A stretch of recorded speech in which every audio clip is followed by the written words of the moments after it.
The meal that started a riot. The lunch bell rang at exactly 12:05 p.m. inside Rikers Island, one of the toughest jails in America. Hundreds of inmates lined up for what they were told was chicken stew.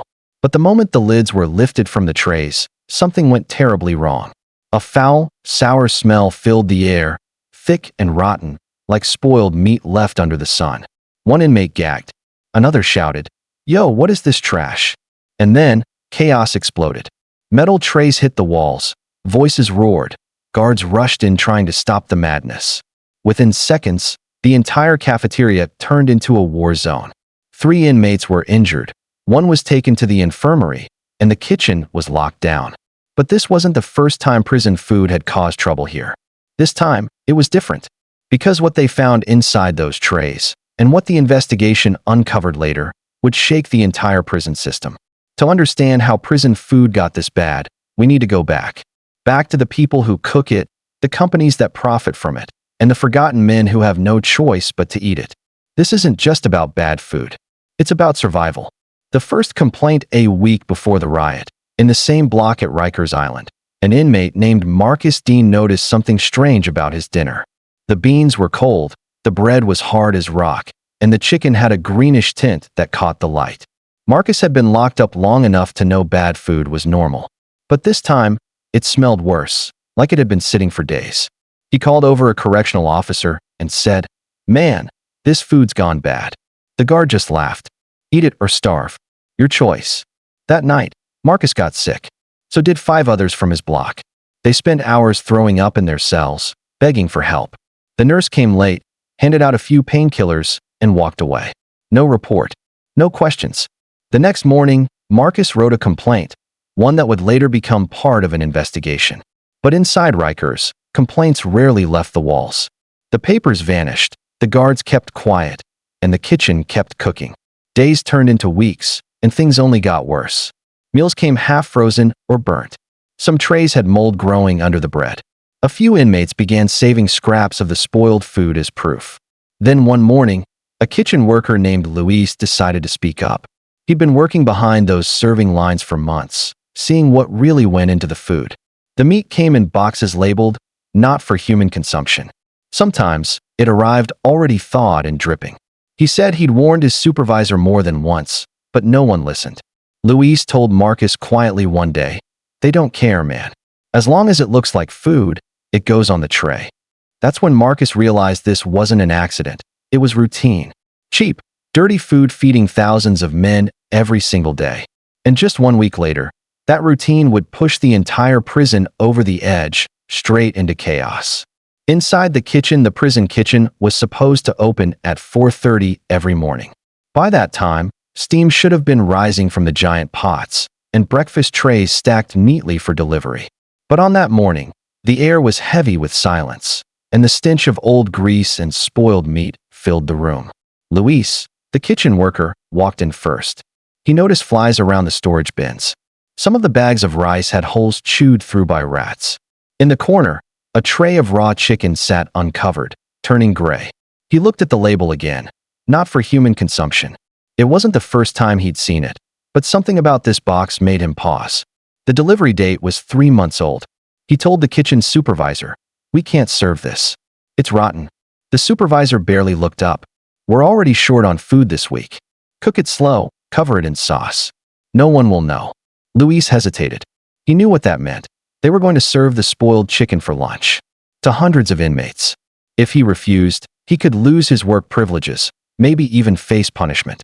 So he did what most men in his place would do. He stayed quiet and started cooking.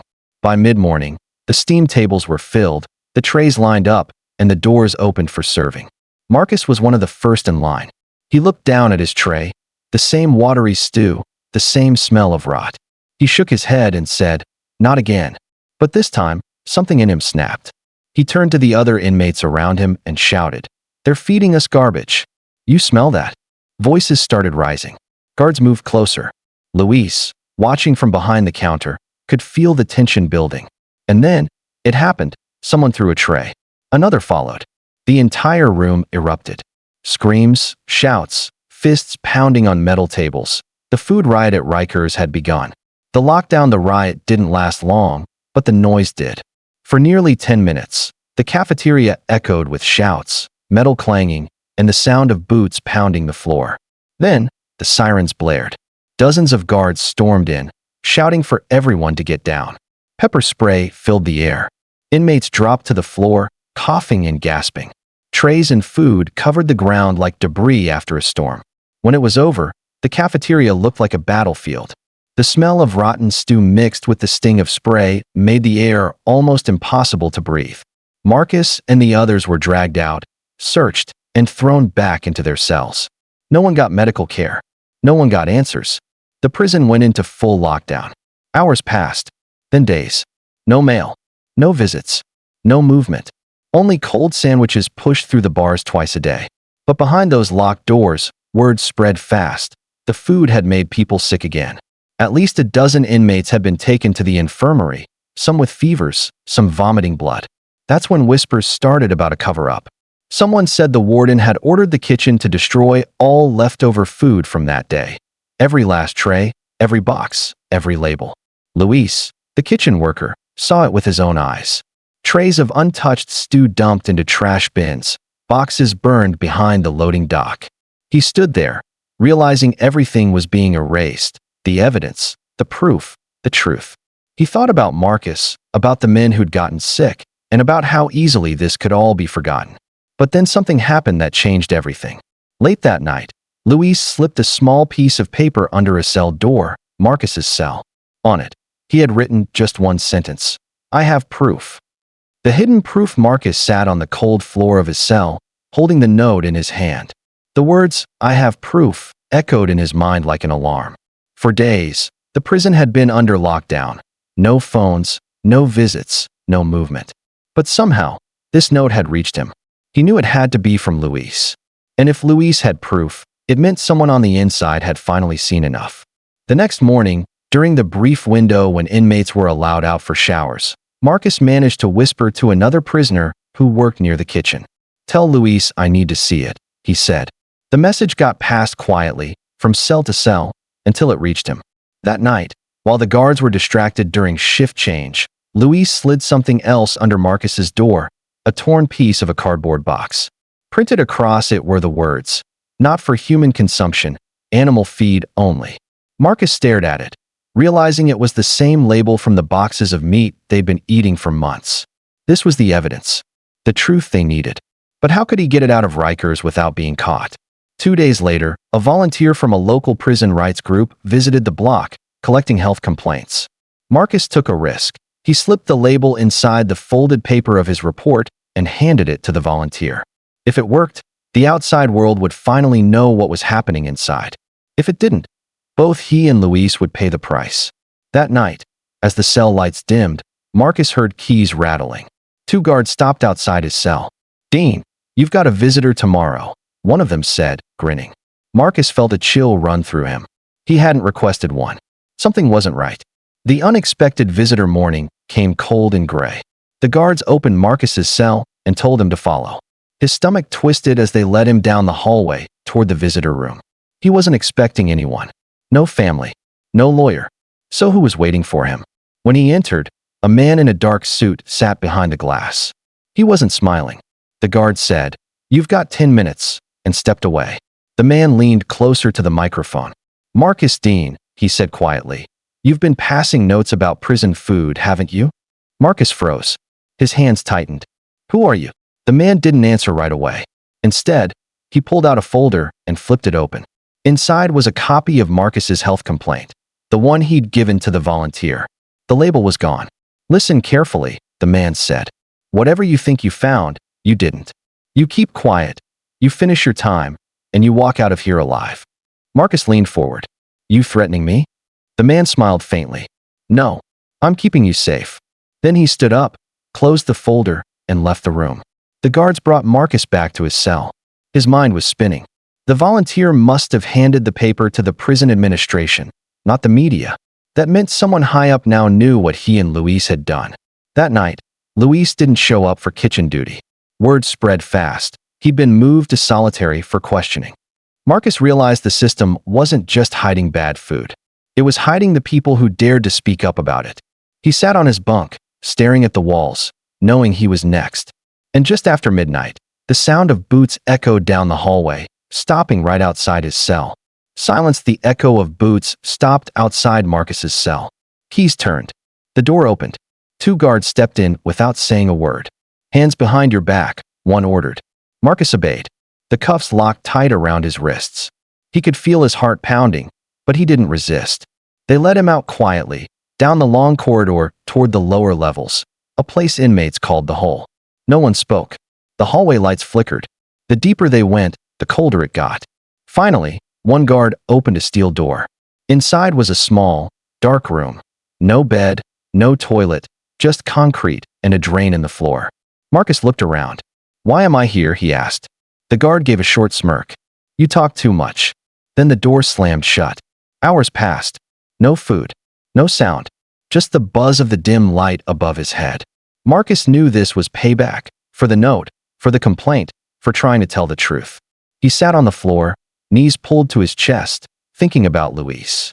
If they'd moved him to solitary too, there was no one left to keep the evidence alive. But then, something caught Marcus's eye. Scratched into the concrete wall beside him were 4 words. "Don't stop." They know. Someone had been here before him, and they had tried to warn him. At that moment, Marcus realized this wasn't just about spoiled food anymore. It was bigger, a secret buried deep inside the prison system. He closed his eyes and whispered, "If I ever get out of here, I'm telling everything."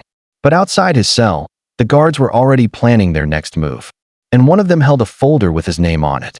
The paper trail. 3 days passed before anyone opened Marcus's cell again. When they finally did, a new officer stood at the door. He looked nervous, younger than most. "You're being moved," he said quickly. Marcus was led back to general population, but something felt off. The other inmates avoided his eyes. Some whispered. Some looked scared. At dinner, he finally found out why. A rumor had spread that Marcus was working with the administration, that he'd snitched on kitchen staff and got Luis locked up. He tried to deny it, but nobody listened. In prison, rumors move faster than truth. That night, while lying on his bunk, Marcus heard a faint voice from the next cell. It was Reggie, another inmate who worked in the mailroom. "Yo, Dean," he whispered. "I saw your complaint file. It's gone. Like it never existed." Marcus sat up. "What do you mean gone?" Reggie replied. "All paper trails, deleted. But I saw something else. Someone from outside requested your report last week. A journalist from a watchdog group. They were asking questions." For the first time in weeks, Marcus felt a spark of hope.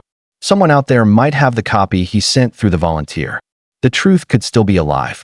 He spent the next few days trying to get a message out, quietly, carefully.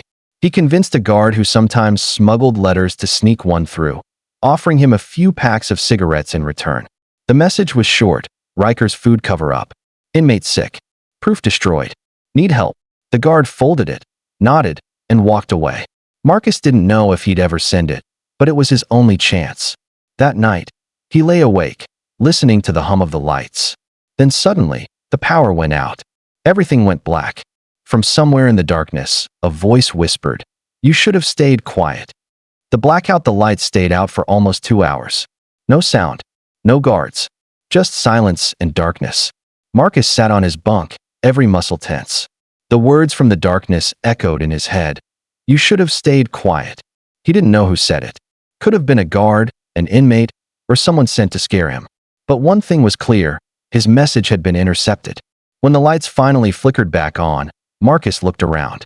Across the hallway, a few cells down, Reggie's door stood open. The bunk was empty. Reggie was gone. Later that morning, when breakfast was passed out, Marcus noticed his tray was marked with a small red. He'd never seen that before. The guard slid it through the bars without saying a word. Marcus stared at the food, watery oatmeal, and a slice of bread. For a moment, he thought about eating it, but something in his gut told him not to. Instead, he traded trays with another inmate down the row. An hour later, that same inmate was rushed to the infirmary, vomiting, shaking, his skin turning pale. Marcus realized then that the fight wasn't just about spoiled food anymore. Someone was trying to make sure he never spoke again. He spent the rest of the day writing small notes on scraps of paper. Everything he remembered, everyone involved, every name. He hid them under his mattress, hoping someone would find them if he didn't make it out. By evening, Guards came for him again. "Dean, pack up," one said flatly. "You're being transferred." "Transferred where?" Marcus asked. The guard didn't answer. He just smiled, the kind of smile that said this wasn't a normal transfer.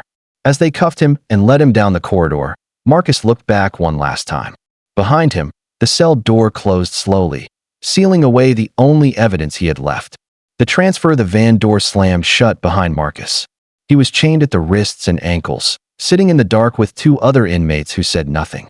Outside, rain tapped against the metal roof. No one told him where they were going. No paperwork. No escort list. Just a quiet ride through the city streets that slowly turned into open highway. After nearly 2 hours, the van stopped.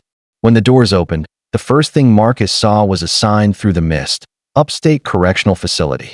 He'd heard of it, one of New York's toughest maximum security prisons. A place where inmates vanished into silence. The guards led him inside, stripped him, searched him, and handed him a new uniform. The smell of bleach filled the air. Everything here was colder, cleaner, and somehow more dangerous. That night, Marcus lay on a hard mattress in his new cell, replaying everything in his mind. The riot, the label, Luis, Reggie, the man in the suit. He knew they'd moved him here to bury the story, to cut him off from anyone who might listen. But fate had other plans. 3 days later, during work detail in the laundry room, Marcus overheard two guards talking. One said, "Did you hear? Some reporter's been asking questions about that Rikers food mess." The other replied, "Yeah, they're sniffing around, but they don't know what really happened." Marcus froze. Someone out there was still digging. That meant his message, or part of it, had made it out. He needed to find a way to contact them. But doing that in upstate was nearly impossible. Every letter was read, every call recorded, every visit watched. Still, Marcus had survived worse. And this time, he wasn't going to stay quiet. Late that night, he started writing again, not to the prison, not to his lawyer, but to the press. He didn't know if it would ever reach them, but it was his only shot to tell the world the truth about what really happened inside Rikers Island. The letter Marcus sat at a small metal desk in his new cell, holding the stub of a pencil. His hands shook as he wrote each word carefully, knowing the risk. Every sentence could be read, every word could get him punished, or worse. He began the letter like a confession. "My name is Marcus Dean. I'm an inmate who survived the Rikers food riot. The food that made us sick wasn't fit for animals. I have proof, and I can name names." He wrote about Luis, the kitchen worker, about the labels marked "not for human consumption," and about the man in the suit who warned him to stay quiet. He wrote about Reggie's disappearance, the lockdown, and the poison tray. By the time he finished, his hands were cramping. He folded the paper and hid it under his mattress, waiting for the right moment to send it. That chance came 3 days later. A volunteer chaplain visited the block, offering prayer cards and envelopes for letters home. Marcus took one, wrote the return address of an old friend, and slipped his letter inside. He sealed it, then whispered, "Please, let this reach somebody." 2 weeks passed. Then one morning, while cleaning the corridor, a guard passed by carrying a newspaper. Marcus caught a glimpse of the headline, "Rikers Food Scandal," inside the prison where meals made inmates sick. He froze. His heart pounded. The story was out. Somehow, his words had escaped those walls. But before he could feel relief, the guard noticed his reaction and smirked. "Funny thing," the guard said. "The article doesn't mention any names. Maybe they're protecting you, or maybe they're just waiting for you to talk." Marcus didn't answer. But deep down, he knew. Once the media started digging, the people behind the cover-up wouldn't stop until they silenced him for good. That night, a note was slipped under his cell door again. No name, no signature, just 2 words written in red ink. "They're coming." The storm inside the air in Rikers grew heavier after the news broke. Guards whispered in corners, and the kitchen went into lockdown. Rumors spread faster than the smell of spoiled meat. Marcus knew they suspected him. His cell was searched twice in one day. They took his pencils, his notes, even the Bible where he hid the extra paper. But the note, "They're coming," stayed with him. He couldn't stop thinking about it. That night, the silence in the block felt unnatural. No shouting, no footsteps, no keys. Just the hum of the fluorescent lights. Then, footsteps, heavy ones, echoed down the hall. The door clanged open. "Dean, on your feet." 2 guards in black tactical vests entered. They didn't say where they were taking him. One of them cuffed him so tight his wrists bled. Marcus didn't fight back. He knew resistance would only make it worse. They led him through the service tunnels beneath the kitchen, the ones used to move food crates. The air reeked of disinfectant and mold. In a dark corner stood the warden. His polished shoes glistened under the dim light. He wasn't alone. Next to him stood the man Marcus remembered, the one in the gray suit from the inspection days ago. "Marcus Dean," the warden said coldly. "You've made quite a name for yourself." Marcus stared back, silent. The man in the suit stepped forward. "You think leaking lies to the press will save you?" he said. "You've put good people in danger. You've made enemies." Marcus clenched his fists. "They're not lies. People are dying in here." The man smiled faintly. "And what do you think will happen to you now?" For a moment, no one spoke. The hum of the refrigerator was the only sound. Then the warden nodded to the guards. "Put him in C-block solitary. No visitors. No calls. No sunlight." As they dragged Marcus away, he shouted, "You can hide the truth in here, but not forever." The warden turned to the man in the suit, his expression tight. "Then we better make sure forever starts tonight. The truth can't be caged days turned into weeks." Marcus sat alone in the pitch-dark solitary cell, his food tray sliding in once a day, cold, tasteless, and often half-eaten before it reached him. No voices. No light. Only the sound of his own heartbeat echoing off concrete. But what the warden didn't know was that Marcus's words had already escaped those walls. Before they took him, Marcus had hidden a small piece of paper under a loose tile in the kitchen. On it was a name, the journalist from the Times who'd written him once before. And one of the kitchen workers, a young inmate named Rico, found it. Rico waited until inspection day, when a group of state officials came to review the food supply. As they walked past, he slipped the folded paper into one of their briefcases. 2 days later, the story hit every major news outlet in the country. Rikers Island inmates served spoiled food, cover-up exposed. The article included details no one outside the prison could have known: maggot-infested meat, fake nutrition reports, and missing food funds. Within hours, investigators arrived unannounced. Cameras followed. Inside his cell, Marcus didn't know any of this. He just noticed the guards panic. Doors slamming, radios buzzing, voices yelling orders. Then, for the first time in months, his cell door opened. "Dean, pack your stuff," a guard muttered. "You're being moved." Marcus stepped out, blinking against the sudden light. Reporters were already outside the fence, cameras aimed at the crumbling walls of Rikers. He didn't smile, but his eyes told the story. They couldn't silence him. The truth had made it out. As the van drove him away, Marcus stared out the small barred window. Behind him, Rikers Island stood still, but now the world was watching. And somewhere inside, he could almost hear the faint clatter of kitchen trays, as if the walls themselves were whispering, "You were right." If you were shocked by how far this truth went, imagine what other prisons might be hiding. Don't forget to like, subscribe, and turn on the notification bell so you don't miss the next story we uncover.